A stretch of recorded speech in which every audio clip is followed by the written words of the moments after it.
ರಾಜ್ಯ BJP ಅವರು ಬಹುಶಃ ಅವರ ಮಾನಸಿಕ ಸಂತುಲನವನ್ನು ಕಳ್ಕೊಂಡಿದ್ದಾರೆ ನಮ್ಮ ರಾಜ್ಯದಲ್ಲಿ. ಅವರು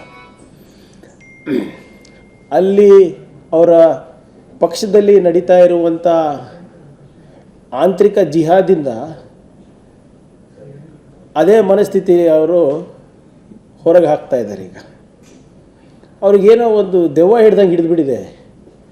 ಪಾಕಿಸ್ತಾನ, ಅಫ್ಘಾನಿಸ್ತಾನ, ಮುಸಲ್ಮಾನರು ಮಾತೆತ್ತಿದ್ರೆ ಏನಾದರೂ ಇದು ಪಾಕಿಸ್ತಾನ ಬಜೆಟು, ಇದು ಅಫ್ಘಾನಿಸ್ತಾನ ಆಗಕ್ಕೆ ಬಿಡಬಾರ್ದು, ಇದು ಬಾಂಗ್ಲಾದೇಶ ಆಗಕ್ಕೆ ಬಿಡಬಾರ್ದು.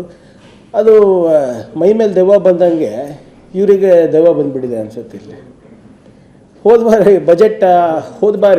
ವಾರ ಬಜೆಟ್ ಪ್ರೆಸೆಂಟ್ ಮಾಡಬೇಕಾದ್ರೆ ಎಲ್ಲರೂ ಕೂಡ ಮೆಚ್ಚಿದ್ರು. ಹೇಗೆ ಮಾನ್ಯ ಮುಖ್ಯಮಂತ್ರಿಗಳು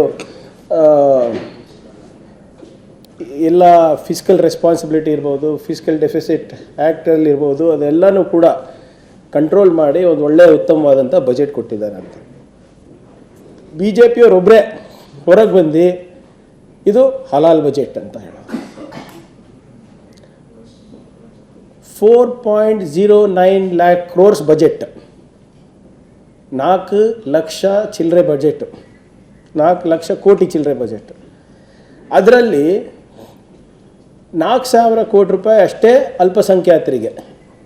ಆ 4,000 ಕೋಟಿನಲ್ಲಿ ಅದರಲ್ಲೂ 500-600 ಕೋಟಿ ರೂಪಾಯಿ ಸಂಬಳ ಅದಕ್ಕಿದು ಹೋಗ್ತದೆ. ಸೊ ಸುಮಾರು ಅಂದಾಜು ಒಂದು 3,500 ಕೋಟಿ ರೂಪಾಯಿ ಬಜೆಟ್ಟು. ಎಷ್ಟು? 4 ಲಕ್ಷ ಕೋಟಿನಲ್ಲಿ. ಅದಕ್ಕೆ ಇವ್ರು ಹಲಾಲ್ ಬಜೆಟ್ ಅಂತ.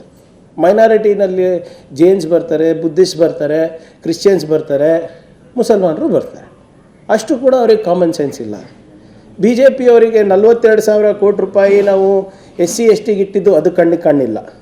26,000 ಕೋಟಿ ರೂಪಾಯಿ ಗ್ರಾಮೀಣ ಅಭಿವೃದ್ಧಿ ಮತ್ತು ಪಂಚಾಯತ್ ರಾಜ್ ಇಲಾಖೆಗೆ ಕೊಟ್ಟಿರೋದವ್ರು ಗಮನಿಸಿಲ್ಲ. 51,000 ಕೋಟಿ ರೂಪಾಯಿ ನಾವು ಗ್ಯಾರಂಟಿಗೆ ಇಟ್ಟಿರೋದು ಕಾಣಿಸಿಲ್ಲ. 16,000 ಕೋಟಿ ರೂಪಾಯಿ 33-34 ಲಕ್ಷ ಇರಿಗೇಷನ್ ಪಂಪ್ಸೆಟ್ಸಿಗೆ ಸಬ್ಸಿಡಿ ಇಟ್ಟಿರೋದು ನೋಡಿಲ್ಲ. ಬೆಂಗಳೂರಿಗೆ 7,000 ಕೋಟಿ ರೂಪಾಯಿ ಕೊಟ್ಟಿದ್ದು ನೋಡಿಲ್ಲ. 2,500 ಕೋಟಿ ರೂಪಾಯಿ 500 ಕರ್ನಾಟಕ ಪಬ್ಲಿಕ್ ಶಾಲೆಗಳಿಗೆ ಕೊಟ್ಟಿರೋದವ್ರು ನೋಡಿಲ್ಲ. ನೋಡಿರೋದು ಬರೀ ಇದು 3,500 ಕೋಟಿ ರೂಪಾಯಿ ನೋಡಿಬಿಟ್ಟು ಹಲಾಲ್ ಬಜೆಟ್ ಅಂತ ಇಡೀ ಕರ್ನಾಟಕ ರಾಜ್ಯಕ್ಕೆ ಅವಮಾನ ಮಾಡ್ತಾ ಇರೋದನ್ನು. ಸೊ ಹಾಗಾದರೆ ಈ ಹಲಾಲ್ ಬಜೆಟು ಇಡೀ ರಾಜ್ಯ ಮತ್ತು ರಾಷ್ಟ್ರಕ್ಕೆ ಇರಬೇಕಲ್ವಾ?